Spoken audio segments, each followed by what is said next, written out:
Hello what's up guys, we are back to another experiment videos. तो आज की video में हम बनाने वाले हैं पेपर प्लेन, पर लेकिन हमारा जो पेपर प्लेन होगा वो थोड़ा मॉडिफाई होगा गाइस। उसमें मैं उसके पीछे लगा दूंगा मैं इस वाले दिवाली रॉकेट को, और देखते हैं गाइस वो उड़ता है या फिर फटता है, जो भी होगा उसका वीडियो में आगे देख लेना। और गाइस वीडियो को पूरा देखना गाइस। तो गाइस लेट्स डू इट। हम तो पैदा होने के साथ ही पागल थे। कृपया आप ऐसा कुछ भी घर पे करने का कष्ट ना करें।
तो गाइस देखिए गाइस, मैंने इसके नीचे यहाँ पे लगा दिया है रॉकेट, और गाइस अब मैं इसको उड़ाने वाला हूँ।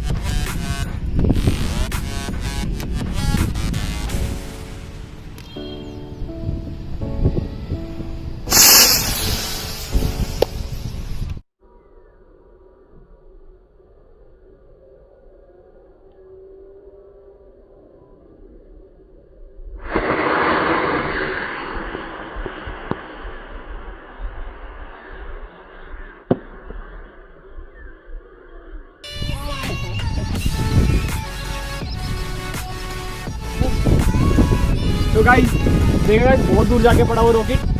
तो गाइस अगर वीडियो पसंद आए तो वीडियो को लाइक करें, कमेंट करें और शेयर करें। और आप हमारे चैनल पर नहीं तो चैनल को सब्सक्राइब करने के बाद बेल आइकन को भी जरूर दबा दें, ताकि आने वाले अपडेट्स आपको मिल सके सबसे पहले। Thanks for watching.